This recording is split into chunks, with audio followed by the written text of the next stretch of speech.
Hi, my name's Kathy Millett, and this week we're looking at how to model tarmac.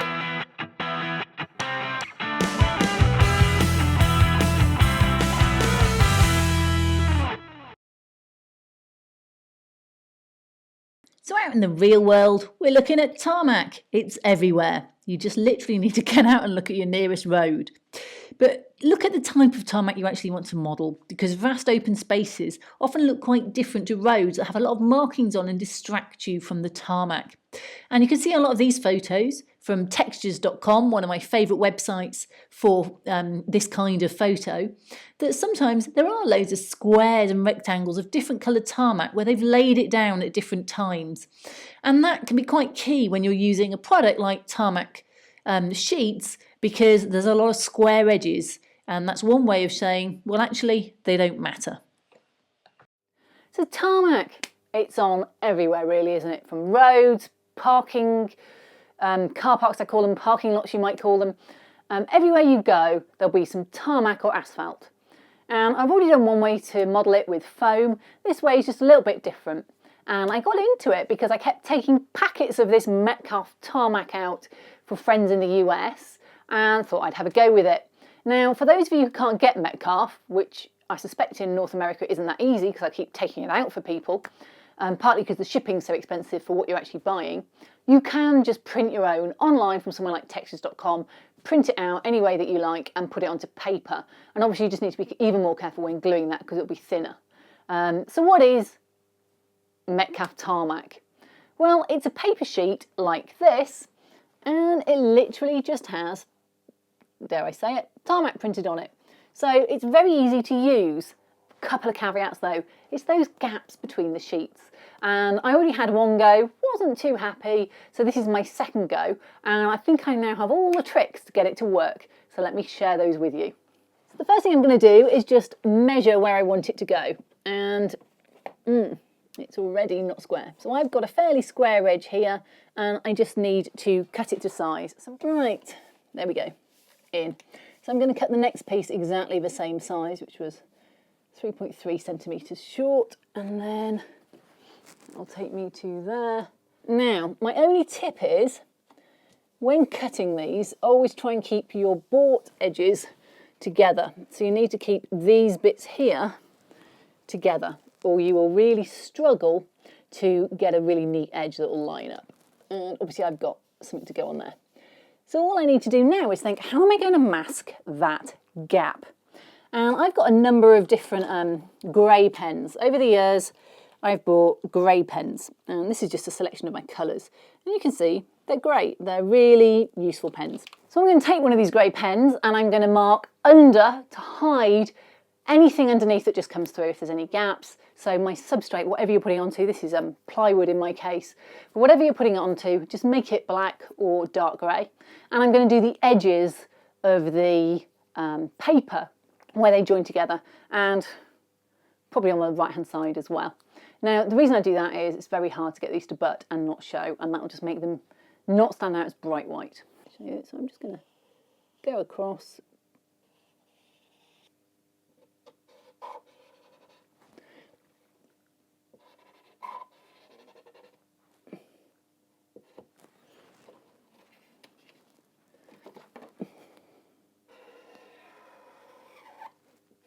There we go. So the next thing now is literally just to glue them in place.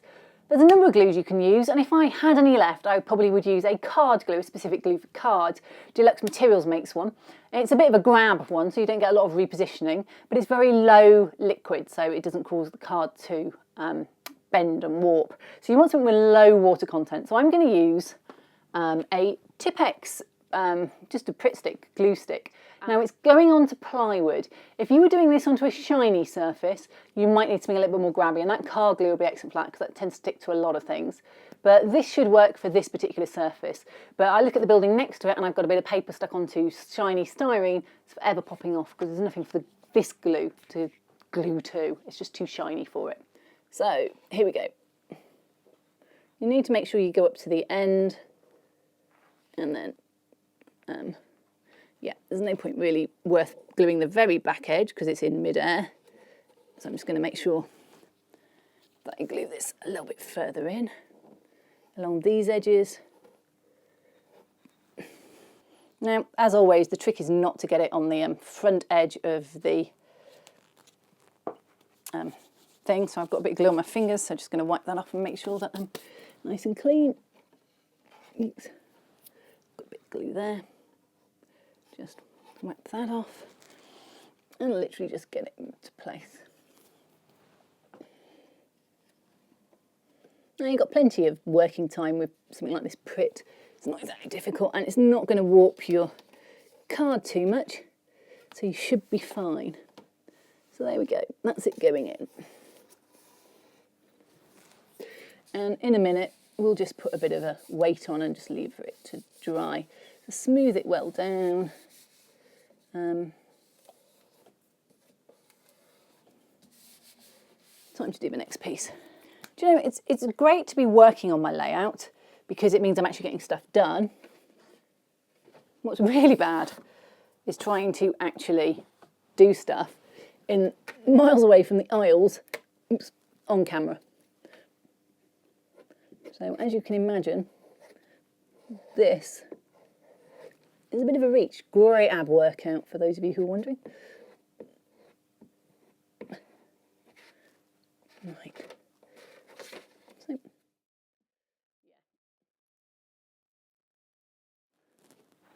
there we go.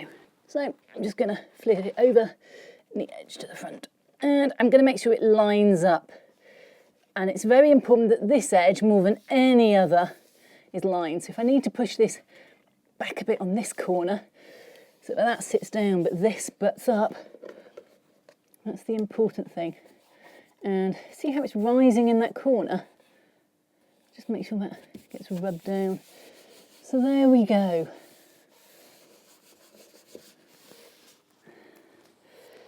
It's down. This is Woodland Scenics. This is Earth Blend. Great price, £5. Gosh, about £11 now in Hobbycraft for these. It's blended turf. It's like ground foam and it's just blended up. It's a mix of colours. You could use anything for this. This to me looks a bit like that kind of grotty gunk you get growing places. So it's not earth, it's a bit of veg in there. It's just a mix of stuff. So this is tacky glue. It's a little bit thicker than white glue and I like it for that reason because it just has a little bit more body. It takes a little less time to set perhaps because it's thicker. And what I'm going to do is just to show you how I might use this, I'm just going to put a couple of dots on just here. I don't really want it to sort of stand out, and a few more along here. And then I'm just going to get my Woodland Scenics and actually here's some of my pudding there glass that I've hoovered up from previous. I'm just going to pile it on.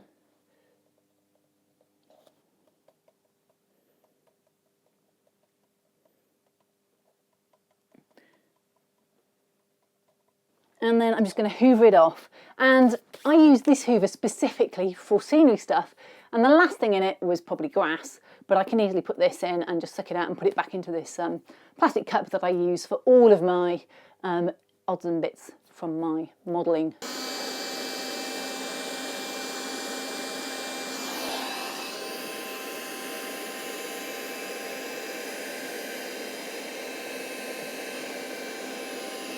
So now I'm going to put a little bit of basing glue on and just put some of that green grass that I like around the edge. And it's quite green because this is still quite wet and damp at this point in the year that I've done this, and I'm copying it off photos that I've got from when I visited Hertford in 2009. It may have been unseasonably green, but it's what my photos show. So this is exactly the colour in them. And to do that, I'm using WWS Peco Spring 2mm spring grass. I'm going to put that in a Peco applicator and grass applicator and put it on. So just a few little drops. Now this needs to be spread out with a brush. One question that I did have asked by a lot of people was why I chose to put my pin or clip in this case onto the track rather than onto the glue. And this is what WWS did. It worked fine for them, so I followed the same technique. They do, after all, make this grass meter. And so, just a little bit on, and then around here.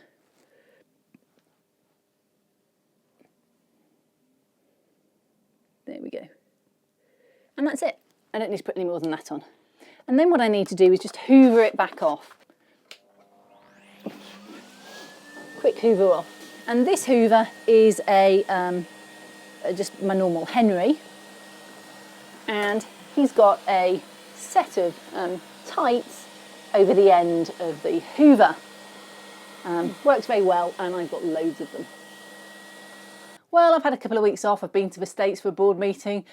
I've had a cold, and I'm back, and I'm finishing off the tarmac. So what do we need left to do? Well, it looks a bit boring at the moment, a bit plain. It's got grass, that's good. But what I'm going to do now is some cracks and then some pigments, and that just ties it all together.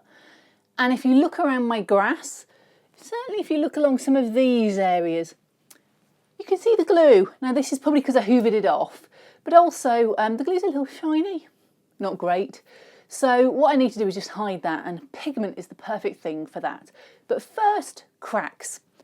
You can do cracks with whatever you like. I've got a range of pens, you can see here, and I'm just going to pick a fairly dark colour and a fine nib, and then I'm just going to draw some cracks on.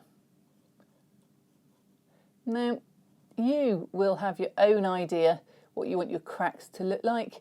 I'm going with a bit of a crack one, and I want it to go across this. I mean, this here is a nightmare to cover. You just have to put a little bit of texture on. And if you think, oh, that's a bit dark, I didn't want it to be standing out so much, choose a slightly lighter one, and you don't get such a large effect. So what do you do for pigment? Well, I've got a MIG, this is my favourite colour, Industrial City Dirt. MIG no longer exist, you'll still probably find these around, but any grey-brown pigment you can make it out of. Pastels, you can make it out of pigments such as Ammo by MIG or AK Interactive. They all work as well. And the other thing that you'll need is a pigment fixer. Now, pigment fixers are very much, I think they're just like, who knows what they're made of, but it's an solvent is not acrylic, so it flows through the pigment, which is very fine, very easily. And if you try and use a water-based product, you end up putting a lot of isopropyl alcohol in. And this is a paper tarmac, so I'm not keen to put anything too watery on it. So I'm going to use this and put it on with a dropper. I use a lot of this all the time, and you can just put it into these, especially in the areas where you had shine. And don't be afraid to put a thick layer on, we're going to fix it as well. And you could use grout for this actually, because grout would be the same colour as what I've got next to me, and it kind of ties all of this together, puts it down a bit, and soil always gathers at the edge of tarmac. It's never just tarmac, is it? Unless it's your drive and you've cleaned it, it will always end up with stuff just building up around the edges. So that's what this represents, that kind of soily effect that we get. And now what I need to do is fix that. So I've got my pigment fixer, and I've got a little dropper bottle. And literally I just drop it on. And it looks a horrendous colour, not to worry, it will dry. If you drop it around your grass, you can actually clean some of this off your grass and set it where you want it to set. If you don't want to do pigment, you can always just use dull coat around the edge if you've got any shiny spots. Don't feel you have to use every product that I've done here. Okay, so we're finished. Only problem is I've been waiting a week and it's so sort of cold, and I'm not going to say damp, but it's not drying very quickly. So my sort of dusty bit still looks quite dark. As you can see here, it's not quite paled up yet. But not to worry, it will do over time, and then this lighter colour that you can see over here will be what you see all the way along here. And I'm really pleased with how it's turned out, and actually I really like the effect at the moment. I just wish it would stay that way, but I suspect it won't.